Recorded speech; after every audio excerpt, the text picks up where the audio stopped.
சின்ன வயசுல இருந்து வந்து ஃபெயிலியரை அக்செப்ட் பண்ணிக்கிறதுக்கு தயாரா இருக்கணும். ஃபெயிலியர்ஸ் எந்த அளவுக்கு நம்ம அக்செப்ட் பண்ணிக்கிறோமோ அந்த அளவுக்கு தான் நம்ம வந்து வாழ்க்கையில உயர முடியும். போன குரூப் எக்ஸாம்ல நான் தோத்துட்டேன் அப்படின்னு சொல்லி நான் வந்து வருத்தப்பட்டு உட்காந்துட்டு இருந்தேன். இன்னைக்கு என்னால ஸ்டேட் ஃபர்ஸ்ட் உங்க முன்னாடி வந்து நின்றுக்க முடியாது. அதனாலதான் நான் சொல்றேன், தோக்கிறதுக்கு நம்ம எந்த நிலையிலையும் வந்து வருத்தப்படவோ இல்லை வந்து வெக்கப்படவோ கூடாது. எனக்கு தெரியல அப்படின்னு சொல்றதுக்கு நான் இது வரைக்கும் வெக்கப்பட்டது இல்லை. எவ்வளவு சின்னவங்களா இருந்தாலும் சரி, யாரா இருந்தாலும் சரி, எனக்கு தெரியலன்னா நான் கேட்பேன், அவங்கள்ட்ட கேட்டு தெரிஞ்சுப்பேன். அதே மாதிரி இன்டர்வியூலையும் சரி, இப்போ குரூப் 1 இன்டர்வியூல நமக்கு ஒரு கேள்வி தெரியலன்னா நம்ம தாராளமா தெரியலன்னு சொல்லலாம். நான் வந்து இப்ப இன்டர்வியூல ஃபர்ஸ்ட் ஸ்லாப் மார்க் வாங்கியிருந்தேன் அப்படின்னா அதுதான் டாப் மோஸ்ட் மார்க். அதுக்கு மேல அவங்க மார்க் போட மாட்டாங்க. அந்த ஃபர்ஸ்ட் ஸ்லாப் நான் 3 கொஸ்டின் தெரியல அப்படின்னா இன்டர்வியூல சொல்லியிருந்தேன். இது எதை காட்டுதுன்னா நம்மளோட நேர்மையை தான் காட்டுது. ஏன்னா வந்து நம்ம எனக்கு தெரியலங்கிற விஷயத்த நம்ம நேர்மையா ஒத்துக்கிறோம். அதுவும் இல்லாம இந்த உலகத்துல எல்லாமே தெரிஞ்சவங்கன்னு யாராவது இருக்காங்களா? இல்ல. அப்புறம் நம்ம தெரியலன்னு சொல்றதுக்கு ஏன் வைக்கப்படணும்? அதனால எல்லாருமே தெரியாததை தெரிஞ்சுக்கணும்னு நினைக்கிறேன். ஒரு பாசிட்டிவ் ஆட்டிடியூடோட இருங்க. அப்புறம் ரீசெண்டா நான் வந்து பார்த்த விஷயத்துல வந்து எனக்கு கொஞ்சம் அது வந்து வருத்தத்தை கொடுத்தது என்ன அப்படின்னா, அந்த நீட் எக்ஸாம்ஸ்க்காக நிறைய பேர் வந்து அதை எழுத முடியல, அதுக்காக ஸ்ட்ரெஸ் ஆகிறதோ இல்லை வருத்தப்படுறதோ டிப்ரெஷன்ல போகுது. இதை வந்து பார்க்க எனக்கு ரொம்ப கஷ்டமா இருக்கு. இப்போ வாழ்க்கையில எதுவுமே முடிவு கிடையாது.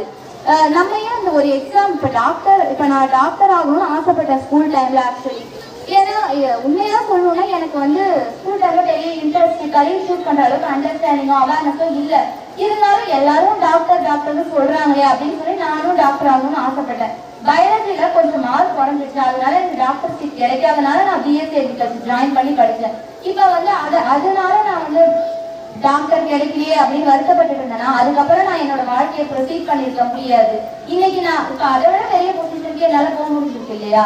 அப்பயே நம்ம டாக்டர் கிடைக்கல அப்படின்னு வருத்தப்படணும். ஸோ நான் அவங்க எல்லாருக்குமே சொல்றது இதுதான், எதுவா நடந்தாலும் லைஃப்ல வந்து ஒரு பாசிட்டிவ் அப்ரோச்சோட இருங்க. இது நடக்கலன்னா என்ன அப்படின்னு ஒரு கூலான மைண்ட் செட்டை வச்சுக்கோங்க.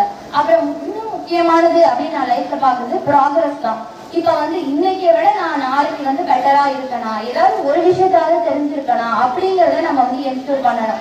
நான் வந்து என்னுடைய ப்ரிப்பரேஷன்ல வந்து நிறைய பேர் கேட்கறது என்னன்னா, நான் வந்து 6 இயர்ஸ் ப்ரிப்பேர் பண்ணிருக்கேன்.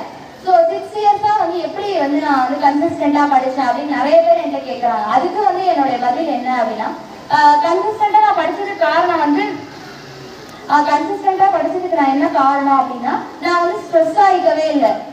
எப்படின்னா நான் ஆல்ரெடி சொன்ன மாதிரி நான் ஒரு பாசிட்டிவ் ஆட்டிடியூடோட இருப்பேன். ரிசல்ட் வரலன்னா என்ன, நம்ம படிப்போம், நம்மளோட ப்ராசஸ் நம்ம ஒழுங்கா பண்ணுவோம் அப்படின்னு நான் இருந்தேன். ஸோ ரிசல்ட்டை நினைக்கும் போது தான் நமக்கு பயம் வருமே தவிர, நீங்க வந்து ரிசல்ட்டை நினைக்காம ப்ராசஸை மட்டும் கரெக்டா பண்ணுங்க, ரிசல்ட் தானா வரும். அதனால நீங்க எல்லாருமே வந்து நான் உங்களுக்கு சொல்ல இருக்கிறது என்னன்னா, லைஃப்ல பாசிட்டிவா இருங்க.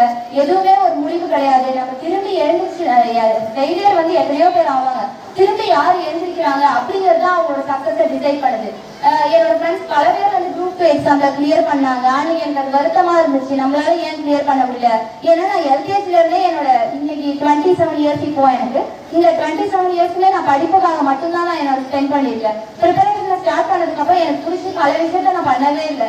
அப்படி இருக்கும்போது நம்மளுக்கு ஏன் இப்படி நடந்துச்சு அப்படின்னு நான் வருத்தப்பட்டேன். அப்ப இன்னொன்னு முக்கியமா வந்து நான் என்கிட்ட இருக்கிற ஒரு நல்ல விஷயம் பார்க்கறது, நான் ஒரு ஆப்டிமிஸ்ட்னா நான் எல்லாத்தையும் பாசிட்டிவா தான் எடுத்துப்பேன். இப்போ ஸ்கூல் படிக்கும் போது டாக்டர் சீட் கிடைக்கல அப்படிங்கிறத நான் எப்படி பாசிட்டிவா எடுத்துக்கிட்டேன்னா, சரி வீடு நம்மளுக்கு வந்து இதை விட நல்லதா ஏதோ கிடைக்க போகுது அப்படின்னு நான் நினைச்சுக்கிட்டு, அதே மாதிரி இப்ப பாத்தீங்களா, இப்ப டாக்டர் ஆயிருந்தேன்னா என்னால இப்ப டெப்டி கலெக்டர் போஸ்டிங் சூஸ் ஆக முடியாது.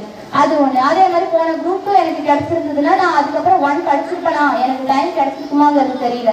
ஸோ அதுவும் எனக்கு பாசிட்டிவா தான் முடிஞ்சிருக்கு. ஸோ எல்லாருமே வந்து எல்லாமே நல்லதுக்கு தான் நடக்குது அப்படின்னு எடுத்துக்கோங்க. லைஃப்ல பாசிட்டிவா இருங்க. யாருமே ஸ்ட்ரெஸ் ஆகக்கூடாது. ஹாபிஸ், ஹெல்த்தியான ஹாபிஸ்